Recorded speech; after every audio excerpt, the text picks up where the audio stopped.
Welcome to the Action Network podcast. I am Evan Abrams, and I am joined by NFL betting expert and futures analyst Brandon Anderson. This is the rankings episode where we continue here on the Action Network, and today we're looking at offenses. Brandon, now before we get into your tiers, and we're going to go over every team into each of these tiers and the different sections and different things like that, I want you to explain to the listeners how you compile your rankings when it comes to your offenses in terms of criteria and what you're considering, etc. So walk us through it a little bit. Yeah, so really what we've been walking through here at Action Network Podcast for the last week is how we got here. So if you haven't listened yet, go back and listen. We did quarterbacks, then we did skill positions, offensive lines, and coaching. So really, this particularly is kind of a compilation of all of that. You add up all the positions, offensive coordinator / play calling I can use as more of a force multiplier. So it either makes everything better or everything worse. And a couple things on the rankings here. Offense is stickier than defense, so we shouldn't have a lot of surprises up near the top. Elite quarterback, elite offense, elite system, elite offense. So to me, I see a lot of content out there, a lot of podcasts doing top 10 lists. That's kind of the boring part, to be honest. Like spoiler, we're going to have like Mahomes and Lamar and Josh Allen in our top 10. Let's get to the middle. The middle is actually more interesting to me in this section. And who do we know is not in either one of those sections? We're ranking all 32 as always, but I think especially in this one, separating out the harder ones in the middle is interesting. And particularly here, when I did like the quarterbacks, the offensive lines, I'm trying to rank 1 to 32. Today is a little bit different. You should sort of think of it as the higher up the ranks I go, the closer to number 1. Not necessarily a ranking in order at the top, more of a confidence ranking. How sure am I that you're going to be a top 10 offense? Same thing at the bottom. If you're ranked even closer and closer to the bottom, that's probably me being more confident that you're going to be in the bottom. Not necessarily if you're at 29, well, you're terrible. You're probably confidently in my bottom 10, though. So think of it that way. And again, that's why the middle gets really interesting, because that's the furthest from either end and the biggest for us to sort out. So as always, we're doing things in tiers. So you'll introduce the tier and the teams. We'll talk through them. Let's get into it. Yeah, so I mean, the most interesting thing to me just is the teams that are in each of these tiers. Like, I like to kind of compare them, especially when you're putting them together, more than I'm saying like, okay, 2 over 5. But yeah, let's kind of start at the top. And there's only one team at the top, which probably most interesting in itself. It is the regular season juggernaut. You label it as the Baltimore Ravens. So my thing is this. Why are they in a tier alone? And I guess according to your rankings, can't really be compared entering the season. So kind of go into that yourself.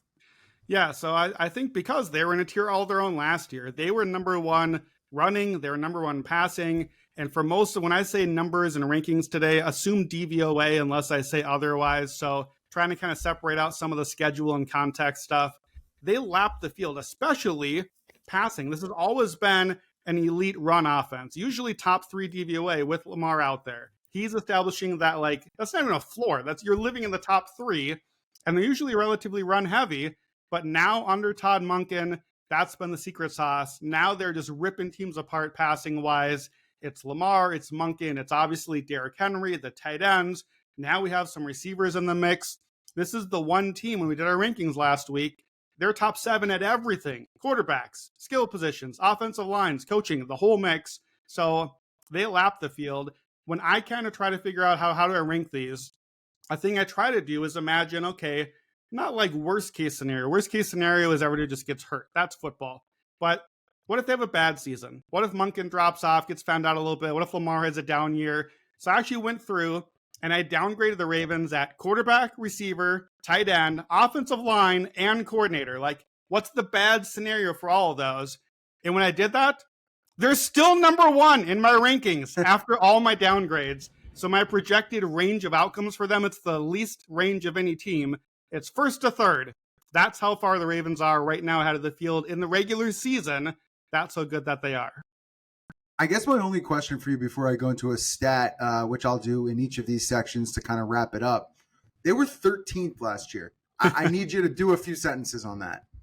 Yeah, that's just mea culpa. I got it wrong. That was me. That was me doubting Todd Monken after 1 year of results. And of course, as we know, I'll own it, doubting Lamar Jackson. if you listen carefully when I just worded it, regular season juggernaut. I've still got some questions in the postseason, but to be fair, last time we saw in the postseason, Lamar got it done too. It just got dropped near the end, but he was probably one of his best big games there as well. I'd have to go off of what I'm seeing. What I'm seeing is Lamar's in my top 4 now. Still a bit of reservation. Still some people's top 3 or number 1, but you got to respect what's happening there. I got it wrong last year. This year I'm getting it right. Yeah, 13-1. I'll give you these stats before we go on to the next section. So last 2 years, Baltimore 23-11 team total over, which, says something about expectations. And you're right. Last year, first in EPA per play, first in dropback EPA offense last year. They were incredible. And the thing is, yards per play, over a half a yard difference between them and second. So just craziness. All right. So the next section is the year after year production, which is basically what you'll call consistency. I have a few questions about 1 or 2 of these teams, but let's just list them out and then you can go team by team here. So the Bills are second, the Packers are third, the 49ers are fourth, and the Chiefs are fifth. I think it's most interesting to start with Kansas City down at 5. So what the heck's up with Patrick Mahomes and why aren't they second, I guess? Yeah, I'm having a few reservations, and obviously there are reservations within reason, but Mahomes had been top 3 offense every single season till the last 2. He finished 8th and 8th in DVOA. That's barely top quarter of the league. That's what 8th represents. That's not nothing. Going from top 3 to 8th is a real fall up near the top. I don't know what's happening. Is it Matt Nagy? Is it Andy Reid? Kind of the play calling has dropped off. Is it that the offensive line has fallen? Now we lost Joe Thuney this year. We'll see about Josh Simmons at left tackle. Is it that the receiver play hasn't been as good? Here's where I landed. I don't know the answer to those things, but what I do know is all those things I just questioned are still there this year. We still got Matt Nagy. We still have offensive line question marks. We still don't know about the receivers. Now Rashee Rice isn't suspended early, but that maybe means later, and he's got an injury as well. The earlier suspension might have been better. He's the one weapon you can really trust now. It's weird to say with Travis Kelce, but Kelce has fallen off. The run game just kind of fine. Mahomes is the floor. Look, it's still 5th, but it's the lowest I've ever ranked the Chiefs when I've done this exercise. So we're tempering expectation, but, still Patrick Mahomes. Yeah, I guess my only thought on Kansas City is I almost thought they could be lower in the rankings. When I say lower, I mean like 5th, 6th, 7th, 8th, just to be clear. Yeah. To me, I guess it's like the clutch gene, I guess, right? So they were second in third down percentage last year. They were second in third down percentage last 3 years. I mean, it shows that they're clutch. It also shows that they probably get to third down probably a little bit too much for them anyway. I guess my interesting thing is last year, yards per play. Any idea what they were ranked? Tied for 22nd with Miami. Wow. So it's like 5.11, which would be the lowest for Kansas City since 2012. That year was Matt Castle and Brady Quinn. So things were actually off in KC last year. And then you look at yards per play by season. So 5.1 last year, 5.5 the year before that, and 6.4 the year before that. So something's got to change. So even for me, 5 felt a little high. But let's keep going here. So your next one I think we probably talk about is Green Bay. Maybe the biggest surprise to some. I mean, they are third on your list here. It is Baltimore, Buffalo, and Green Bay. So kind of explain Love's rankings and why that offense fits here. Yeah, so Love, I had number 6 in my quarterbacks. I know a lot of people think that's a little bit high right now, and I'll admit, we don't know. We don't know. We only have one good year of Jordan Love, and it's not even a full year. It's 2 half years I'm combining into that. But the crazy thing is, even with that, we have 2 years where Love's been bad or hurt or both for half the season, but they finished top 6 offensively both of those seasons. They finished top 4 passing in both of those seasons. Last year, we basically lost Love for a month. We played Malik Willis, who's basically just handing the ball off and running, and they still rank top 4 passing, top 6 overall offense. So to me, I think this is a Matt LaFleur bet as much as anything else. And it's a bet on just lots of options of upside. Running back, pretty good. Receivers, we got like 5. Can one of them step up? Well, I don't know, but we have 5 pretty good options. Got a couple tight ends we like. Offensive line, we got a lot of different deep options there. So just, this is like when you're playing poker and you have like an open-ended straight draw. flush draw in there as well. Like there's a lot of outs. I'm sitting like near I got a card to come, and I got a lot of ways I can win this bet. And the floor's been pretty high anyway. I think you could argue they've been operating closer to the floor than the ceiling the last couple of years and still been top 6. So I think the Packers are being slept on a little bit. I haven't seen them in other top 5s out there. They're pretty solidly in mine. Yeah, I have no beef. I like Green Bay this year. Obviously, there's the injury to Love. There's all the questions at wide receiver entering the year. Even though there's a ton of people there, they all seem to be hurt. So I think we have a little bit to see, but I have no beef with it because I like them this season. I think the next one you probably go through pretty quickly, which is Buffalo at 2. I mean, what can we assume is going to get any worse? Because Josh Allen was the MVP and ridiculous last year.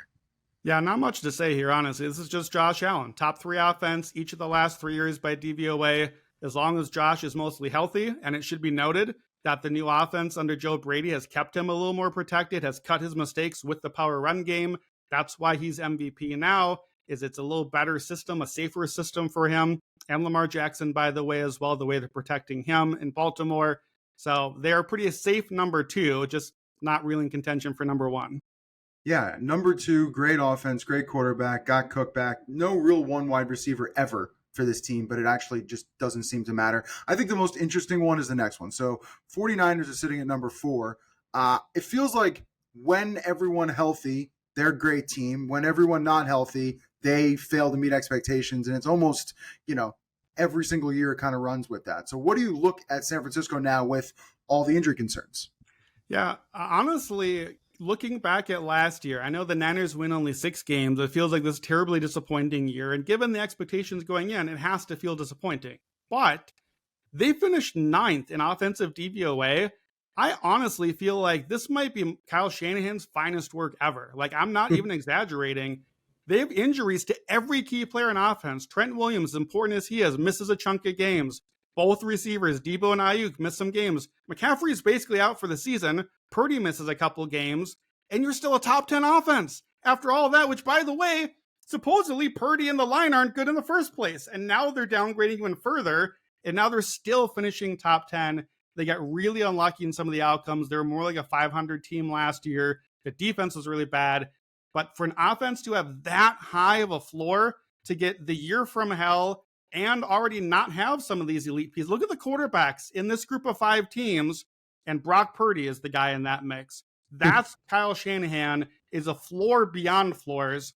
I have him like number 1 with a bullet and a tank and a fleet behind him as far as offensive coordinators go. That's how high the floor is for them. There's a lot of other Shanahan question marks, but this to me is not assuming number 1 health for the Niners. This is a moderate outcome. If you call me number 1, I could put them into the number 1 tier with the Niners. So I just think their floor is so high that I think they're a bit overlooked as well. I got the Niners jersey on today, and I think the Niners are going to be right in the mix as well as anyone this year.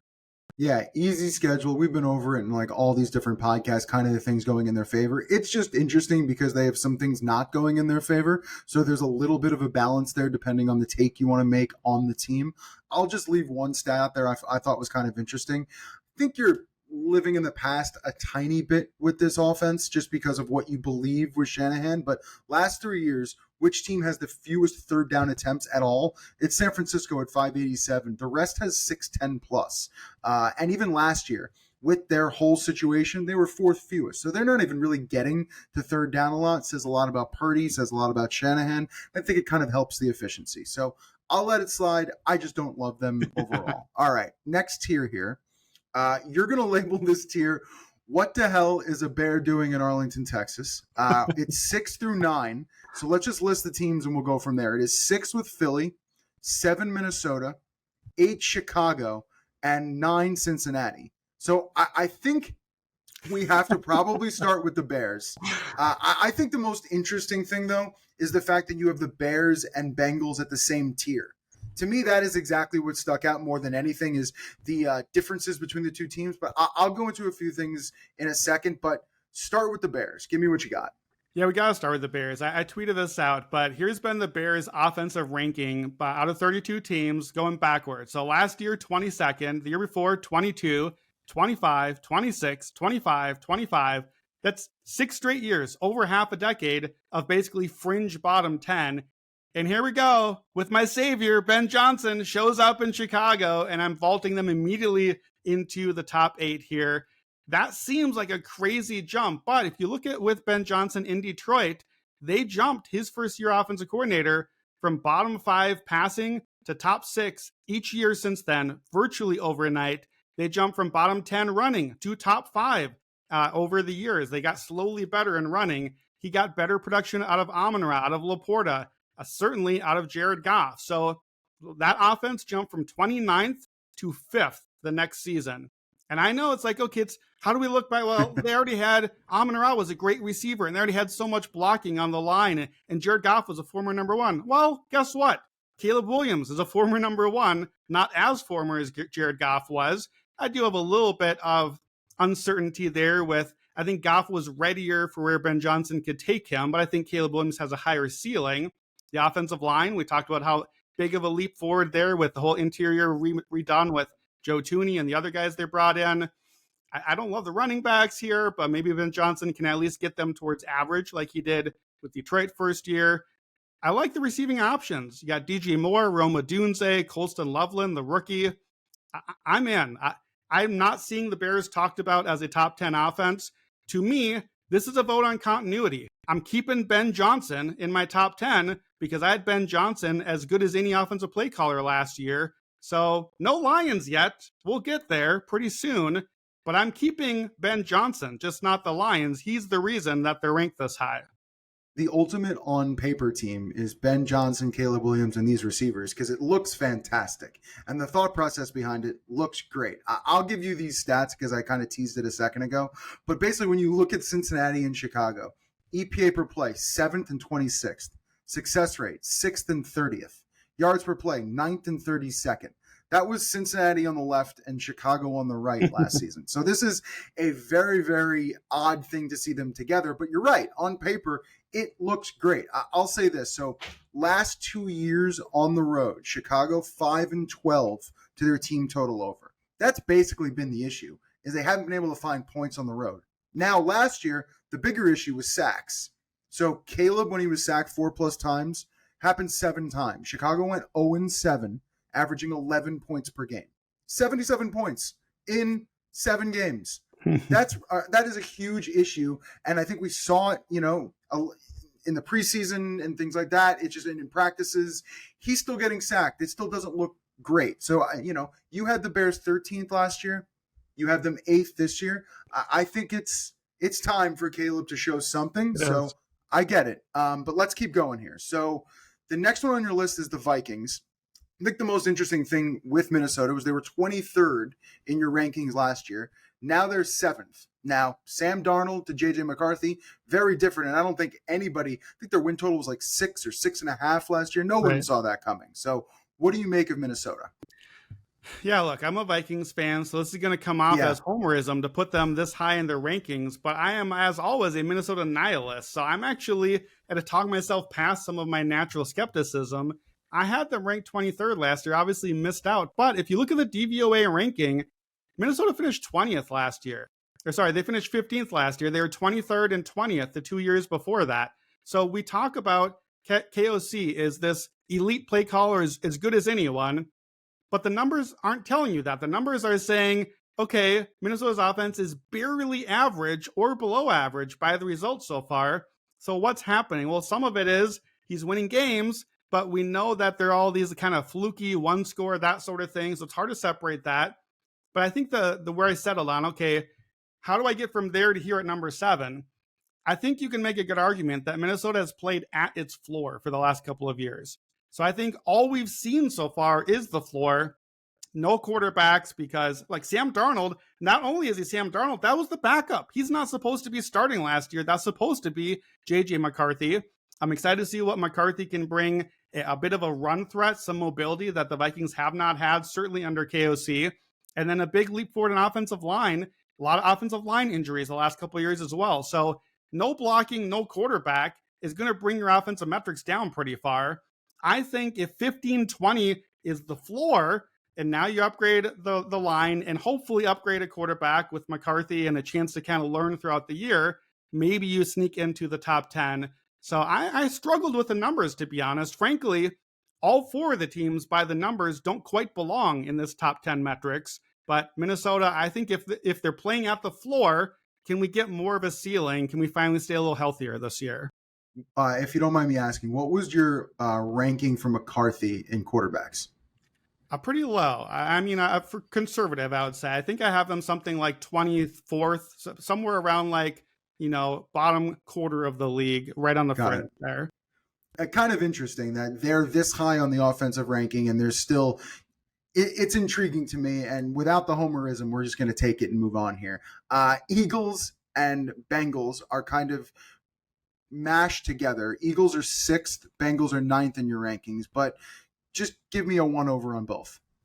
Yeah, Philadelphia actually finished not inside the top 8 offense, even though they won the Super Bowl last year. They were 13th in DVOA offensively. I have a go-to stat when I do offenses every year of like, oh, the final 4 teams are top 8 offenses every single year. No, Philadelphia, you ruined it. Your offense was bad enough, or mediocre enough at least, to ruin the stat. It's the defense that won for them last year. And actually, they finished in the last 4 years 13, 10, 3, and 11 by DVOA. There was 1 year Jalen Hurts was near MVP and the offense was awesome, where the passing was way up. Otherwise, they're about 10th or 12th, somewhere in that range. So I think 6th actually makes me a little uncomfortable, especially Kevin Patullo, the new play caller. We don't really know much about them yet. There's already some injuries on the offensive line. We know the tackles have some injury history there. And it's a very top-heavy team. If some of those stars get injured, I think they could fall out a little better. But the floor should be very high. Obviously, the run game is very strong if the pass can be there. The Bengals, no real reason we need to talk about why they're top 10, just maybe why barely for me, why 9th, why below the Bears. It's because similar reason. They finished 5th last year, but they've only had 2 seasons now with Zach Taylor and Joe Burrow in the top 10 ever. That's it. That should be very disappointing for Bengals fans. Now, I think they'll have one this year. When Burrow, Chase, and T were healthy last year, they were basically unstoppable. I like Pitcher. I like what he's done with the offense to help them out a little bit. To me, I had to kind of argue with myself, why are they so low? I feel better about them. Shouldn't they be like 5 or 6? And it's the offensive line. They're bottom 3 in offensive line, and that gives you a much lower floor than you would think. And the lower floor, I think, is what's coming out in the numbers of why it's so hard and they need so much to go right just to kind of push just towards spot number 5. So that's why, again, these are more confidence rankings here. I'm less confident in them pushing up toward that top spot because that offensive line is a real concern for them. Yeah, that makes sense. I also think Cincinnati's defense, and as great as Burrow and the whole offense is, I think their defense gives their offense more opportunities, score more points. It's been so bad that I think it's inflated the offense a little bit. So if their defense on some measure does get a little bit better, I think it'll even out a bit. So I think Bears over Bengals is just your, hot take of this section. All right. So football season is here, folks, and we have got some huge improvements and updates coming on the award-winning Action Network app, which we are very excited to discuss in the weeks ahead. But to get the most out of the app, you'll still need to be an Action Pro subscriber. It's only with Action Pro you get real-time pick alerts from me, Brandon, the entire Action Network team of experts. Plus, you can access pro projections powered by Sean Kerner and our predictive analytics team, plus a ton of other benefits. And right now, Action Network podcast listeners can save $20 off the annual price of Action Pro. Just go to actionnetwork.com/pro and use code POD20, POD20. That's actionnetwork.com/pro. Use code POD20 for $20 off the annual price of Action Pro. And hey, football season's right around the corner. It's all coming up. So get to that website and check it out. All right, Brandon, we're going to move to the next tier now, tier 4. So this is labeled top 10 push if things go right, which means, they can get possibly into like that 7, 8, 9, 10, depending on what happens here. So let me list them out and then we'll go kind of in order. So Rams at 10, Lions at 11, 12 Cardinals, 13 Falcons. Can't believe we don't want to start with the Lions, but we will start with the Rams. It rounds out your top 10. So the biggest question here, and we actually put it in our Action Network Slack today about old dads with bulging discs, and that's exactly what the storyline here is with Stafford. So talk to me about it. Rams at 10. Yeah, a lot of concern about Stafford. Certainly, this is a ranking that, even by the time we're recording Friday, by the time that this comes out Monday, this ranking could change because Stafford is, again, supposed to be practicing over the weekend. So we're day to day on this ranking.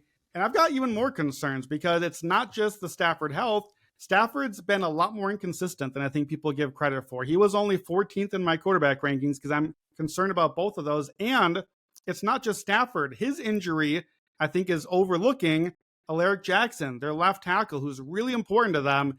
They had a ton of offensive line injuries last year, and that's part of why I was optimistic is, okay, let's regress to the mean. Let's have a little bit healthier line, but he's got blood clots in his leg. We don't know if he's going to be ready to start the season or even when does he start the season. So initially, I had the Rams, the healthy Rams, easily in the group above. Sean McVay, we know what happens. However, then it's all the question marks, Stafford and Alaric Jackson. So then I was like, when I gave you my rankings even, a few hours ago, they were kind of right in the middle of like complete wild card.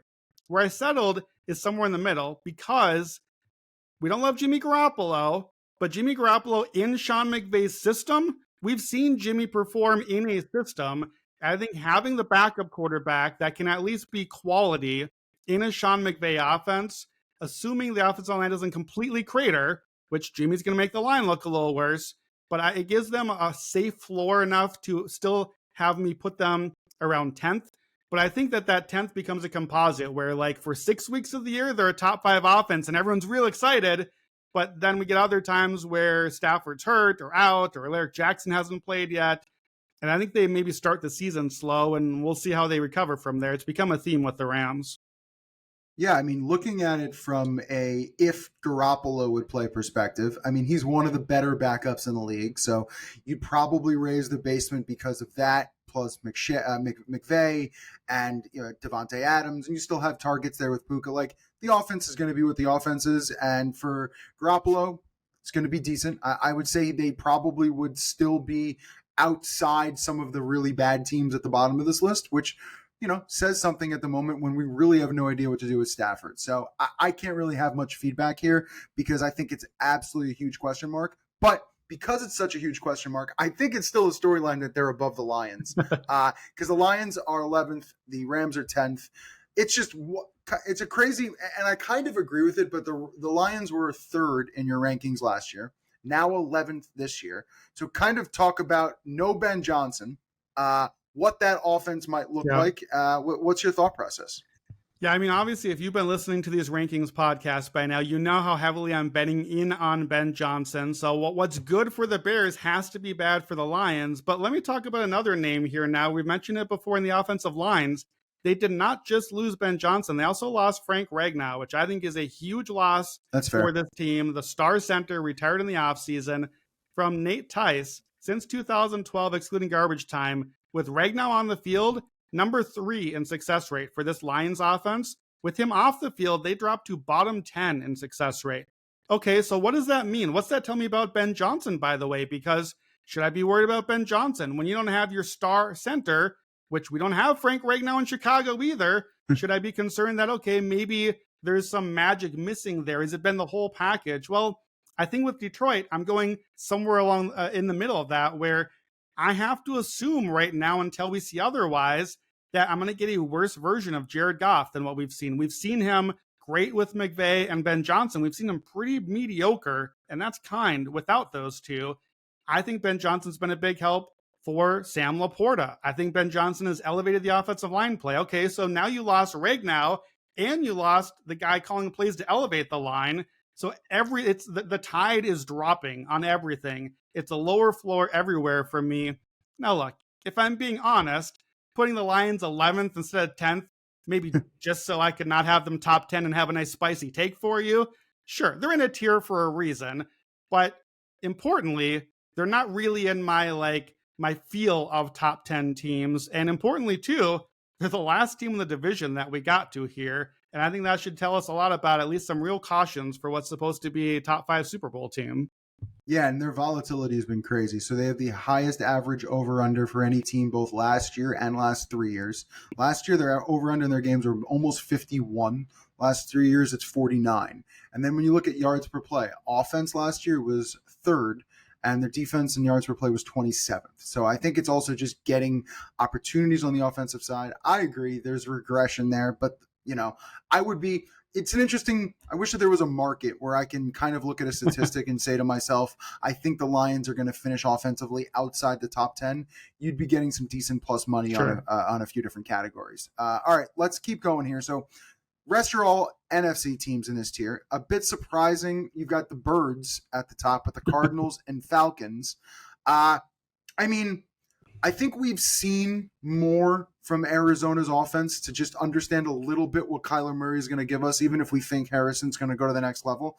I think Penix is a huge question mark around people saying that Bijan's going to be the best running back in the league in terms of fantasy, and Drake London should go near the top, et cetera, is a lot of reliance there. So talk to me a little bit about both of those teams. Yeah, I really agree with that, to be honest. I'm pretty low on Michael Penix. If I was more confident in him, I think Atlanta maybe would have been top of this tier and That's my fair. surprise number 10 for me. I think you could argue, as low as both of us feel about Penix, can they really have much worse quarterback play than they had last year? Like I think they're already at the floor of what the quarterback should be. And this is really a bet on not just Bijan, not just the skill guys. It's a bet on Zach Robinson, the play caller, where I think actually, considering the hand he was dealt with no quarterback really, to get them to bounce back to top 5 run game. They had really fallen off since the Arthur Smith years. So bringing back the run game with Algier, with Bijan, getting both of those guys in the mix. And now, okay, you've given a pretty good setup for Michael Penix where you don't have to be the guy doing everything.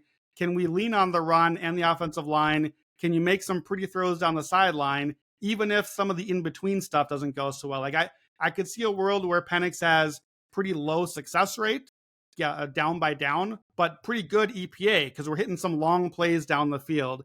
So that's kind of why they end up right in this range. Cardinals were right in this range last year. They're fringe top 10 passing and running. The only real concern I have on Arizona is they lose Clayton Adams, the guy that's really set up this super creative run game. He's over in Dallas now. So it's hard to know. It's kind of the Ben Johnson thing again, except with less sexy names about it. Who gets credit? Does Petzing get the credit because he's the offensive coordinator and he's going to keep things moving? Does Clayton Adams keep the credit with them going to Dallas? It's really hard to parse till we have the results, and we don't really know. But I do have skepticism in both of these teams. And it's weird because we're going to get into the next tier now. There's like 18 teams that feel like, quote, top 10 offenses. So we're going to hurt some feelings. And frankly, it would have been much easier to put the Cardinals and Falcons down a tier and put some of these other teams up a few spots. But I think the floor with a lot of talent there is maybe a little safer versus some of the teams we're about to get into. I have more faith in Atlanta. I just think overall, given the division as well, the defenses in the NFC West are going to be difficult for Kyler and difficult for Arizona, even if Harrison takes that step. I just think it's going to be an easier road. So that's just, my kind of 1-2 there. All right. Tier 5. This is, again, you just kind of alluded to this. I have no idea what to do with many of these teams, but I will say of these 5 teams, like 3 are going to be good, 2 are going to be like, there's going to be a very mixed bag. So trying to figure out what to do here is interesting. Let me list the 5 teams and then we'll kind of go one by one. So at 14, you've got the Dolphins, and we'll talk about that in a second. Sorry, I almost wanted to stop there, but let's keep going. 14 the Dolphins, 15 the Bucks, 16 the Cowboys, 17 the Commanders, and 18 the Chargers. So I guess kind of go through the 5 teams off the bat here. Why exactly can't you make up your mind really on any of them? Yeah, so Miami and Tampa are at the top of this group because they're the 2 teams out of these 5 that I legitimately had in my top 10 in different versions of this exercise. Maybe I can't quite quit Mike McDaniel in Miami, but I'm inching closer. I feel like what we're going to see is something like, 6 games where Tua's healthy and everyone's healthy and they're playing bad teams and Miami is like, oh man, they're back. They put up 50 points on someone again. But then we're going to get some more games where they're playing real offense or real defenses or playing outdoor games. McDaniel has been great at killing the bad teams, but just can't find answers against the good teams. And we're probably going to miss some Tua games because we just have to assume that the 1 year this offense was elite is the 1 year of his career. Tua's been healthy all year. Every other year, max 13 games. And then last year, of course, they cratered. So this is sort of like, this is the most volatile team for me. I told you I have ranges for teams. Here's Miami's range, 5th to 25th. They could be pretty much anything in the NFL. So they kind of just end up in the middle here as I have no idea. Tampa Bay, they finished 6th in DVOA last year. It was a huge leap under Liam Cohen. Okay, Liam Cohen's gone. So what about Josh Grizzard? He was the guy designing all the great third down plays. They were this unsustainable outlier third down offense. Well, what if it's sustainable? What if the guy that did all that and is now calling first and second down too? What if that's really good? That's great. But when you lose Canales and then lose Liam Cohen, the guy's calling the plays, like at some point I have to assume there might be some sort of a downgrade.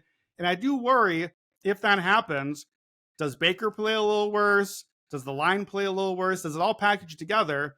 But then the big thing for me is I can still see the upside, but Tristan Wirfs not being ready to start the year, he's as good as any offensive lineman.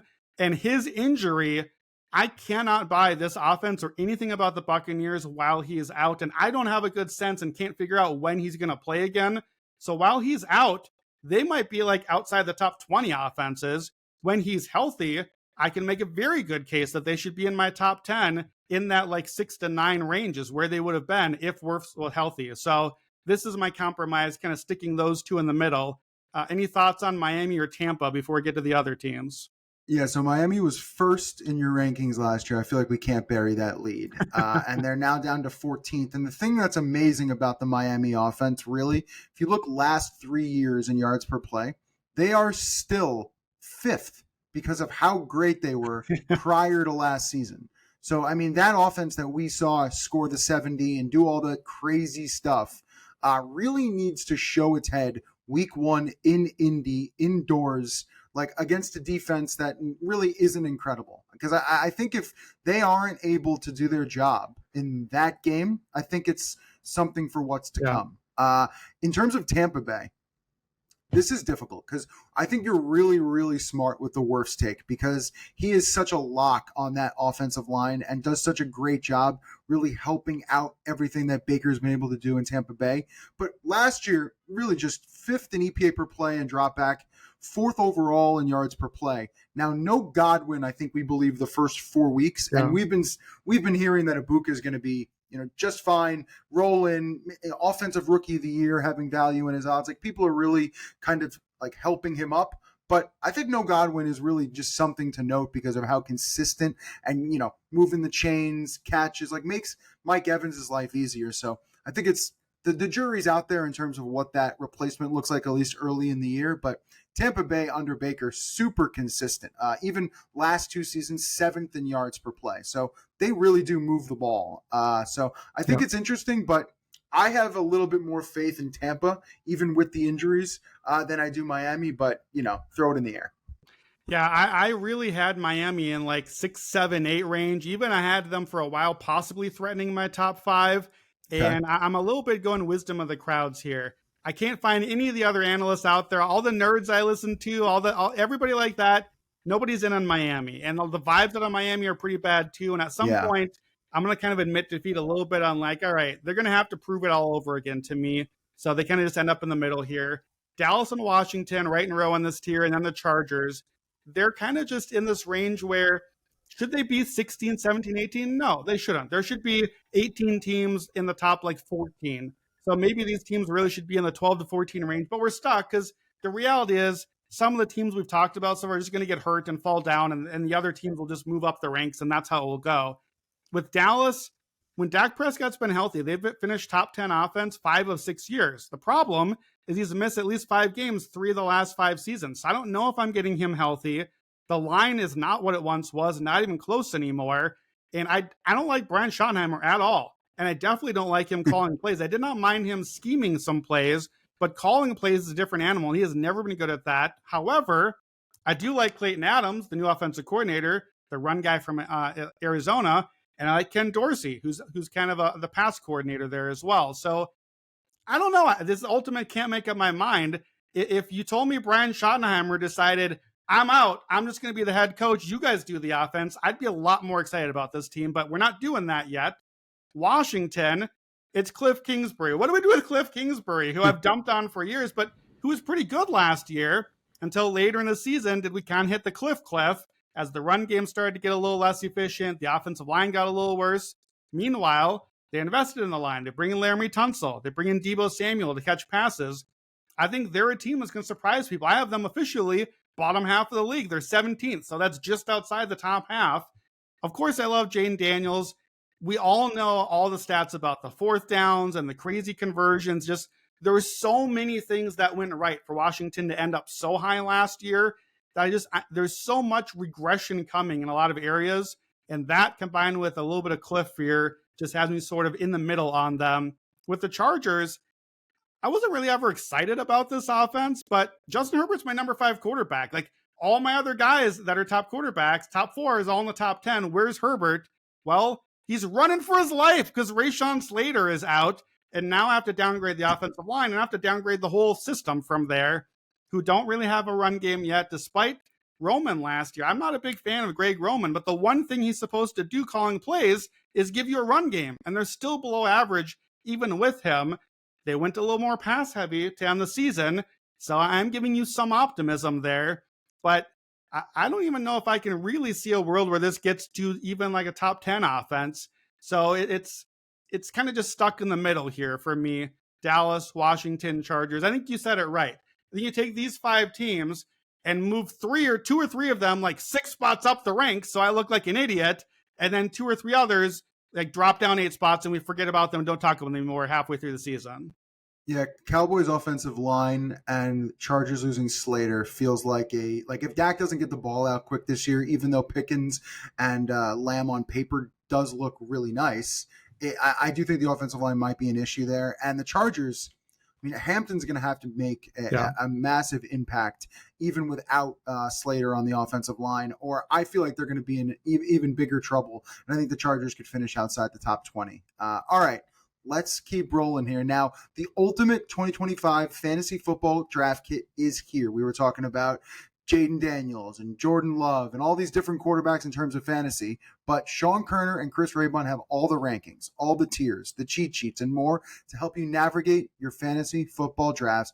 New subscribers to Fantasy Labs NFL can use code FLEX20. That's FLEX20. FLEX20 for $20 off at fantasylabs.com/flex. That's $20 off with code FLEX20 at fantasylabs.com/flex. All right, Brandon, it is tier 6 time. Now, if you had those 5 teams before in the other tier, these teams aren't even making it into that crew. So I think all of the rest of these tiers are really, they'd be lucky to get into the top 20, even though we've got Jacksonville at 19, the Texans at 20, the Raiders at 21, and the Broncos at 22.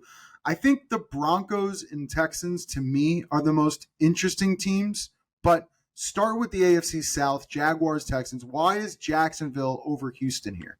Yeah, all AFC, and I think the interesting part of this tier is which order the 2 pairs of division teams go in. So Jacksonville and Houston, I think really, quite honestly, mirror each other a lot.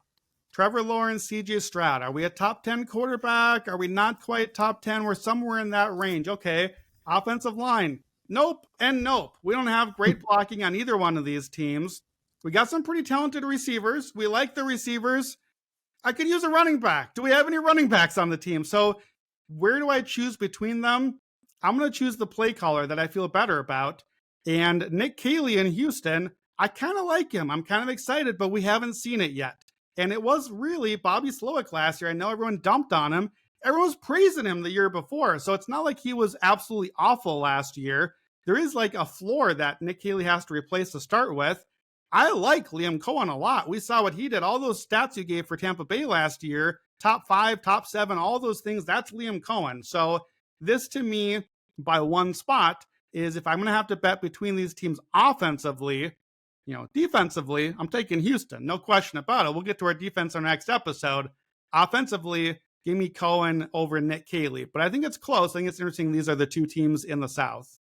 So I'm going to pinpoint on Houston here. So I think it's a question of which Houston offense we get. And here's the stats I wanted to kind of dive into, which was CJ Stroud in his first year. Here's what he did in the first half of games: 13 touchdowns, 2 picks, 102 passer rating. Second half in his first year: 10 touchdowns, 3 picks, 99 passer rating. Very consistent, very good. Everything looked great. Now let's look at last year. First half: 13-6 in terms of touchdown interceptions, 94 passer rating. Great. And the Texans went 13-4 against a first half spread. In the second half of games, CJ Stroud, 7 touchdowns, 6 picks, and 78 passer rating. They went 4-13 second half ATS last year. So that was the biggest issue. In the second half of games, I felt like they kind of dropped off. And there were some weeks where the offense didn't even show up at all. So the question is what offense in Houston do you think we're getting this year? Now, there were some on-off stats with Nico Collins people were looking into, and et cetera, and Tank Dell, things to look into in the office to try to figure it out. But I kind of like Jacksonville more than Houston as well. And there's a lot of pressure on Caleb Williams for number 1 picks. There's also a ton of pressure on Trevor Lawrence. So to me, I like the 19-20 here, and I think Houston could even drop further. But let's go to the next division. Raiders, Broncos at 21-22. Kind of talk about how you're divvying them up.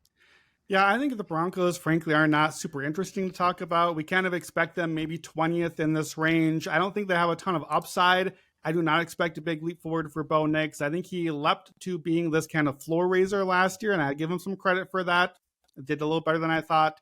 Their offensive line is great. I had them second in my ranking, so that's also a floor raising thing. I don't see ceiling. I don't see ceiling optional on this team.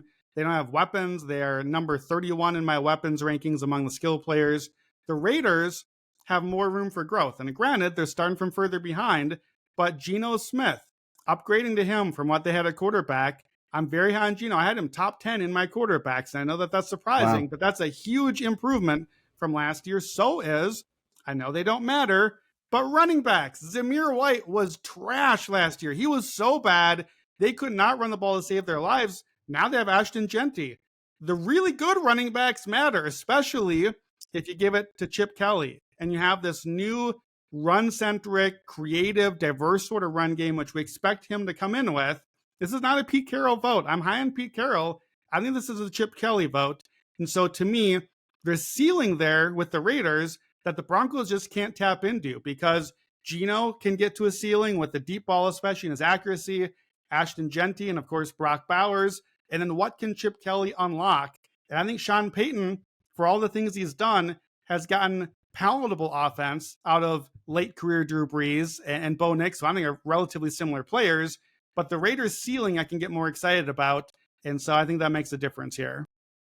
Yeah, one of these teams, like I feel like one of these teams is going to be a little bit higher and one of these teams is going to be a little bit lower. Like I don't necessarily feel like they're going to stick in this range, as I think the expectations will kind of take them in different directions. Denver was 12-5 team total last year to the over. So I just think expectations might come down to earth a little bit there, even though some people are taking them to win the division. All right. Tier 7. This is really just Project B average, which is 23 the Patriots, 24 the Steelers, 25 the Panthers, and 26 the Colts. So we're hitting the bottom 10 here. Just hit me where you got. What do you got here? Yeah, I mean, I think the title there is the key because I think even the ceiling, even the positive outcome you imagine here, you're probably just getting around 15th, 20th, that sort of thing here. I'm high on Drake May. I have to temper expectations for the offense because even my being high on Drake May, put it into my formula, and I still get this kind of like 20 to 25th sort of offense. And I'm optimistic on the offensive line as well. But even there, I still can't get too far in this Josh McDaniels offense. Pittsburgh, I feel like, this is another one where a few injured teams maybe bump them up a little bit. I think this ranking number is unkind to Pittsburgh. Arthur Smith's offenses have finished 19th and 15th the last 2 years, and Aaron Rodgers should be somewhat of a floor. Obviously can't be so bad, but we talk about the sum being better than the parts. I see the opposite on this team. I don't like anything going together. I think DK Metcalf's a terrible fit for Arthur Smith. I think Aaron Rodgers is a terrible fit for Arthur Smith. They want to run, but the line is young and still trying to find its way. They don't really have great runners there. It just feels all wrong to me. So I can't get excited there. Carolina and Indy, you're fine. Like they're getting a little better. Indy, I don't believe, has a quarterback really. Bryce Young and Dave Canales. Obviously, Panthers Island was my thing last year, and no islands yet. We'll see. Maybe they make into the mix. I think they're improving. Improving doesn't necessarily mean good. And they've been a bottom 6 pass offense now, something like 6 years in a row, I think. I'm not sure that they're ready to change that. 5 years, sorry. But Bryce Young can be improved and maybe a decent quarterback, but I don't think he's ready to be a great quarterback yet. So there's just not a ton of ceiling to tap into here. Yeah, I'm most interested in New England. I think they have the highest ceiling in this group. I think the Colts would be so much farther up in your rankings if they had a good quarterback based off of their rest of their offense. But without that, they're where they have to be. And the note I'm going to give you is Pittsburgh because I think it's the most interesting. So Rodgers' last 2 full seasons, he is just 15-19 to his team total over. So expectations a little below. But the numbers are kind of just the numbers. So 60 quarterbacks, 300 plus plays over those 3 seasons that Rodgers has played 2 of. He is 33rd in EPA per play plus CPOE, 31st in success rate, and 41st in air yards, which probably says something a little bit about what the downfield looks like. He's just average. And I think just average with this team and with where DK is going to want the ball, and I don't think it matches up. So I'm kind of out on Pittsburgh, and I think you're probably about accurate there. All right, tier 8. Don't bother checking Redzone, and God hope they don't show up, which would be Seattle at 27, Tennessee at 28, and the Jets at 29. I think just off the bat, Tennessee feels like they have more upside, and I think the Jets you're probably accurate with. That's my take. Yeah, not a lot to say about these teams. I think you're right that Tennessee has more upside, but I think there's more downside too. I'm not really in on Brian Callahan and Nick Foles calling plays. I've never been a Brian Callahan guy out of Cincinnati, so that's going to be a limiting factor. That's my number 32 play caller ranking. Cam Ward, we thought he was a day 3 pick a year ago. So now he becomes the number 1 pick, but number 1 picks lose a lot of games when you look at the numbers year after year, and he's going in to not a great system. The offensive line is what I like on this team, especially Bill Callahan. That's the Callahan I like, but even if the offensive line improves to above average now, I'm not sure Cam Ward is the sort of guy that's going to come in and change everything right away. I'm not sure they're going to be in a great spot here. They don't have a lot of great skill positions there, so I think that the upside is still limited there. Like the upside ends up being 20th or 22nd. Really, I have all of these 3 teams almost exactly equal. So I don't know where to go with it. Sam Darnold or eventually maybe Jalen Milroe, they're going to get killed behind that line in Seattle. So that's a big worry there. And the Jets, I don't know. I kind of like Tanner Engstrad, the new play caller there out of the Ben Johnson tree. If you just told me the Jets will literally never pass this season and only run with Fields and with the 2 running backs, I'd be like, all right, kind of weird, but I'm into it. Let's see what happens here. I'm out on Justin Fields passing. It's over. It's been over. We don't need to find out if he's a quarterback. He's a great runner. He's not a quarterback. If you don't have a quarterback, you're in the bottom 5. Yeah, here's my Justin Fields stat. So since 2022, Fields is actually 14th in the NFL in air yards at 8.3, which surprised me. So no issue throwing the ball downfield. Now, of 22 quarterbacks who had an 8+ on air yards, here's the lowest drop back success rate of those quarterbacks. Zach Wilson, Bryce Young, Will Levis, Anthony Richardson, and Justin Fields. And I think that is exactly the company he keeps. So from a passing perspective, the Jets are, Garrett Wilson's going to be frustrated. Like that is exactly what this offense will be. But Braylon Allen, Breece Hall, they'll be able to run the ball with Fields, who could score 8 rushing touchdowns. But again, this is offensive rating, so I think the Jets fit into this category. Okay, last tier here. Now, no surprise, if you've been counting, there's 3 teams left. It is the Giants, the Saints, and the Browns. If you have anything to say on any of these teams, throw it out there, and then I'll give you 2 stats. Yeah, I call this the no quarterback, no hope tier. At some point this season, we're going to see Tyler Shuck. We're going to see probably Shedeur Sanders and maybe a little Dylan Gabriel. Eventually, we're going to get to Jackson Dart. I think that's the scary thing for the Giants. Their offense is as good as it's going to get all year right now, because it's Russell Wilson right now who's going to get benched eventually, and Malik Neighbors and Andrew Thomas are legit good players, but both get hurt a lot. So eventually one or both of those guys will be out just in time for Jackson Dart to play. So I think that offense craters at some point. I don't know that they might fall into the crater that the Saints and Browns live in from the start of the season. Just no hope here and not much to say. I think that if this were an NBA team, you would just say, oh yeah, the Browns are tanking. We know the Browns are tanking. They got other teams' leftover guys. They're just running some bodies out and passing a year by to get a top pick. We don't really see that in the NFL. I think we're seeing it in maybe both of these teams, Browns and Saints. They're tanking. They're trying to lose. They're getting a real quarterback next year because they do not have one right now.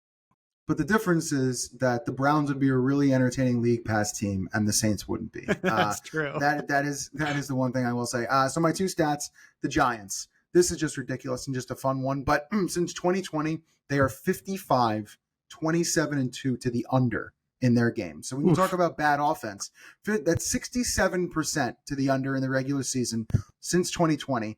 $100 better would be up 23.71 just betting the Giants unders. The next closest would be the Falcons at almost $1,000. So $1,300 less the Giants unders since 2020. And then Cleveland, just it's really insane the year to year. So last year they went 3-14 to their team total over. Barely ever could they exceed expectations. The year before that, they went 12-5 to their team total over, best in the NFL. I think you are going to see a close to 3-14 with Cleveland this year. Just ineptitude from week to week, depending on who's starting, because they just don't have the weapons and the team behind, even if a quarterback decided to step up. That is my opinion. So I think you probably nailed it. But let's review the top 10 teams and kind of go in some betting takeaways before we get out of here. All right, so top 10 on the list. We have, where's my list here? Baltimore, number 1, tier on their own. Buffalo at 2, Green Bay 3, San Francisco 4, and the Chiefs at 5 in the next tier. Eagles, Vikings, Bears, and Bengals are the 6 through 9, and then the Rams sneak in ahead of the Lions at number 10. So real quick, some betting takeaways for you. Offense wins football games. Real shocker, I'm bringing you on that one. 16 teams obviously make up half of the league. The top 16 offenses last year, all but one of them won at least 8 games. And the one that didn't was the Niners, who probably should have won, but got a lot of unluck and terrible injury luck in there. 12 of 14 playoff teams were top half. Only Pittsburgh and Houston did not make it into the top half and didn't go very far in the playoffs once they did. So that's one takeaway. If you like an offense, you should like them to possibly make the playoffs. Now, huge disparity between conferences that I noticed in these rankings. 12 of the top 17 offenses are NFC. 12 of 17, that's like over 70%. So only 7 make the playoffs out of 12, and it might not even be those 12. That tells me, okay, I have to look at the defense for these good offenses and just health. Who got healthy? Who had some of the edges there? Be careful, but some of those teams, like the Bears, like the Bird teams, the Falcons and Cardinals, be cautious about those teams, but have some hope also. They're in the mix, but there's a lot of competition. Versus, go over to the AFC. 11 AFC teams end up in the bottom half of the offensive rankings. That is why Buffalo, Kansas City, and Baltimore feel like they're just coasting right into the playoffs because you got top 5 offenses, and then that's 3. All but 2 other teams in the conference are in the bottom half of the offensive rankings. So maybe the Bengals are equally that safe, because if you think that they're 9 like I do, or if you think they're maybe top 5, maybe they're in that mix as well as a very safe team. That's it. That's the only teams in the AFC in my top 4 tiers of offenses. So on the flip side, if you like an offense that's not one of those 4, there's a lot of mobility for sleepers here, right? So maybe you like the Raiders. Maybe you like Chip Kelly and those pieces. Maybe you like the Jaguars, who we talked about. Whoever your team is, if you like one, the AFC offense, if you can jump up the rankings, there's a lot more mobility there. And then a couple other notes here just on some divisions. A couple worries. In the division, in the NFC North, the Lions are my bottom-ranked offense. Not by much, and they're still just outside the top 10, but that should be a concern. Bigger concern, I may not be on Seattle Island this year. The Seahawks are number 27 offensively. The entire rest of the NFC West is top 12. That is a monster disparity. And you're not just hoping one good offense falls. Seattle's defense should be great, but that's not going to be able to close the gap between 3 other really better offenses. That's trouble. hope for a couple other divisions to wrap up here. Hope in the South, right? The South divisions are always giving hope for everybody. The NFC South does have the Falcons and Bucks out ahead, but both of those are pretty wide variants. We talked about with Michael Penix, talked about with Wirfs and with Baker and the new play caller. I have them kind of 7th to 22nd. So wide range of outcomes, bigger than most teams. Maybe that leaves some hope for the Panthers or, heaven forbid, the Saints. And in the AFC South, there's just no great offense. We talked about Jaguars and Texans. They're 19th and 20th. That's the top of the division, because after that, the Colts and the Titans, they're not that far off from those teams. So maybe you're right about Titans' upside. And even if they get up to 20th, that could lead the division. And that might be enough to steal a bad division. So you got to, take context into account as you're making those division bets this year. And, with the Lions, with the Seahawks, show some caution. With some of those sleepers you like in either one of the South divisions. We love our South sleepers. Offenses should tell you that you can continue to love them there too. And find an AFC sleeper, not an NFC one, if you're looking for offense. Yeah, I agree with the South teams. I think the AFC South just open for business. Are we going to do a defensive podcast as well in the next few days? So you will see that on your feeds. But that will do it for today's episode of the Action Network podcast. Thank you for tuning in. Do not forget to leave us that 5-star rating and review wherever you listen to the podcast, and download the free award-winning Action Network app. You can save $20 on an annual pro account by using code POD20, POD20 at actionnetwork.com/pro. Also, check out the Action Network Discord. There's a link in the episode description of the podcast. For Brandon Anderson, I'm Evan Abrams. We will see you next time. Enjoy your offense, everybody.